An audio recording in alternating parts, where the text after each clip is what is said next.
All right, we're back here on the GSMC Baseball Podcast, bringing you our second segment. But before we do that, I would ask you again to please like and follow the show. Donate if you can, gsmcpodcast.net. It really does help me. Really does help everyone here at the show, at the network as well. So thank you so much for that. And let's get into our second segment here. So the second segment we will be talking about is Devin Williams and the news that broke that he is injured and is going to miss, most likely, as what they put it, 3 months of the season. You know, that is give or take. It could be more, it could be less. We're not really sure, but we think that's what it's going to be around. Obviously, Jeff Passan said it, and I'd say he knows what he's talking about. The impact on the Brewers here, I'll tell you right now, it's not good. It's not good to lose one of your better players, lose a guy like Devin Williams who, has really grown into that closer's role, was one of the better setup men in the league when the Brewers did have Josh Hader before they traded him. And I think he, once they traded Hader to San Diego, I think that's, kind of been the way for Devin Williams to come back here and kind of, not come back, but kind of show what he's made of, kind of show himself as a guy who, is a closer in this league, is one of the top closers in this league, and I think he's done really well in that role. Now, I don't think it's horrible for the Brewers. Again, losing your star closer is never good, and I think also going off that is the trade part of it. A lot of rumors were swirling around that Devin Williams would be traded at the deadline, or maybe even in the offseason, or even in the season if it came to that, with the Brewers kind of rebuilding. They traded Mark Canha. They didn't really do much this offseason. They traded Corbin Burns as well, of course. So Brandon Woodruff's going to be out most of the year. So I think it was kind of a writing on the wall that, okay, we might be rebuilding. And that's what set off trade rumors for Devin Williams, for Willy Adames. And I think the big impact on the Brewers here, just off, we're going to talk about on the field after, of course, but off the field, I think they were looking to trade him, and I think he would have been a great piece for any team to add at the trade deadline with a year and a half of control at the deadline. A guy who is shown to be one of the best closers in this league, has one of the best pitches in this league, if not the best, with his airbender changeup. And I think getting a really great prospect package back for a guy like Devin Williams would have been a great thing, and something that would have really helped the franchise out in this time period with them. So I think it affects them that way because they were probably looking to get some prospects off of Devin Williams, being such a good player he is. But obviously, that's not going to happen, and he isn't going to be pitching for 3 months. We don't know what's going to happen when he returns. We don't know what the rehab's going to look like. We don't know if he's going to be on a pitch limit or something like that. So, definitely something to watch, see how he does come back from it, and, become Devin Williams again. So the injury is a stress fracture in his back. That's never good. Stress fractures are never good, especially your back as a pitcher. You put a lot of momentum on your back with your pitching windup. So I think there is a possibility of a long-term injury here, like just kind of ailing him throughout his career. I think back injuries are really not good for athletes in general. Just today we saw Ben Simmons, who's a basketball player, obviously for the Brooklyn Nets. His career's kind of been shorthanded by his back injuries. He's had another season-ending back injury today, which we saw about with the Nets season-ending back injury. So I think it's definitely a negative here for Devin Williams, and definitely not something you look forward to as a Brewers fan. But I definitely don't think it's the end of the world for you guys. I, again, wasn't predicting to be that good anyways, so it's not horrible. And also, it's a bullpen arm. And what we've seen at the past few years is that bullpen arms are replaceable. Just looking at their depth chart right now, they have a lot of good bullpen arms. So if you were going to lose any star on your team, I'd probably want it to be your closer, or reliever in this case, because he's both a closer and a reliever. So, they have guys like Trevor McGill, Abner Uribe, who has great stuff, by the way.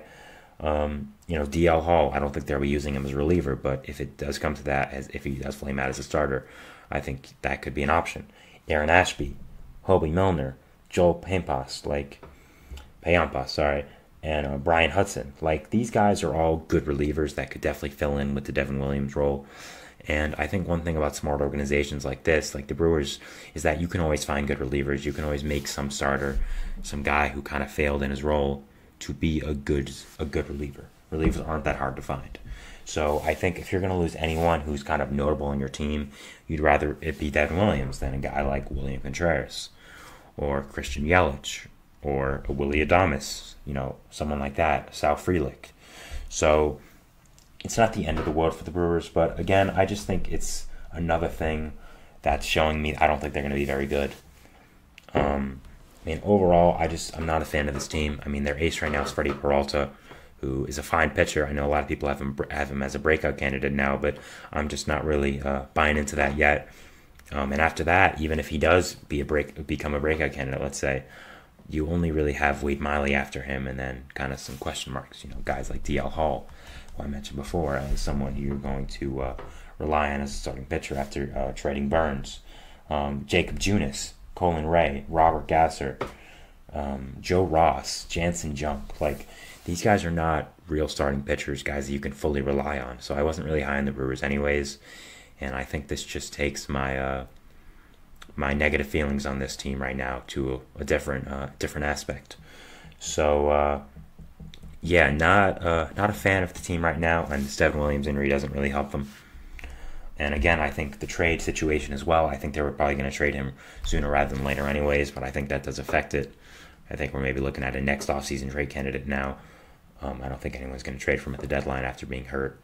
So, that's something else to look at here. And now just going over where I think they could be for the NL and the NL Central. As of right now, I think they're probably going to finish in fourth in that division. Looking at the teams there, first you have the Reds, who, maybe I might be knowing about the Reds at this point, but I love this team. I think they're a really good young team. I think they're going to win the Central. I love all their young talent. I love their pitching that they added this offseason. So I think they are the number one team in the Central right now. And right behind them, I think, is the Cubs. I think the Cubs had a good, not great offseason, but still enough to get them to the second seed in the NL Central and be a team that is going to be competitive for the playoffs. So, I like what they did this offseason, and I have those as the two top teams right now in the Central. And above them as well, I also have the Cardinals. I think it's very close with them, but I think the Cardinals' hitting core and the sheer talent on that core is going to make them better. Again, they're pitching so many question marks. Sonny Gray, who's really good, but is going to be is probably not going to pitch on opening day. Miles Michaelis, who, fine. Lance Lynn, old. Kyle Gibson, old. Steven Matz, just been a disaster since coming over to St. Louis with that contract. So definitely a lot of question marks with the Cardinals. And you may say, okay, I understand they have a great hitting core, but their pitching is nothing. We saw this last year, and yes, they added to it, but it's not significant adds. We saw that their pitching was bad last year, and they finished, really low in that division. So how is this different from last year? And I would agree with you, but I would also say how is the Brewers pitching any better? You have Freddie Peralta, Wade Miley, and that's kind of it for established guys. Do I think DL Hall is going to come on the scene right away and pitch to be a great pitcher? No, I think he'll be a fine pitcher. I think he'll be good in the future, but not this year. I don't know about Wade Miley. I don't know what's going to go on with his injury stuff. I don't know if his age is going to be a factor in this as well. So I'm not very high on the Brewers right now. I could even argue that they should be fifth behind the Pirates, who made some moves this offseason. We have a lot of young talent coming through the ranks. So I'm definitely not a fan of the Brewers where they are right now. I would have them as fourth in the NL Central. I had them as that before, so it wasn't like a crazy thing that I'm saying right now that they're fourth in the Central. But I think it just shows how far they've fallen off, considering they just won the Central this year. They did lose in two, but they've made a lot of changes, specifically Corbin Burns and Brandon Woodruff being out the entire year. So, not a fan of this Padres team. This Brewers team, sorry. Had Dylan Cease on the brain. And I'm definitely not high in them. And I think this Devin Williams injury is just another factor of this, because what we've known about the Brewers the past few years is, Their hitting might be lacking, but their starting pitching is always going to be great, and their bullpen's always going to be great with Devin Williams and Hader in the back. Well, you don't have Devin Williams now for a few months. You obviously don't have Josh Hader. Your pitching's depleted with both your ace guys that you've known for the past few years not being out there, not being with you. So I'm not very high on this Brewers team for this year.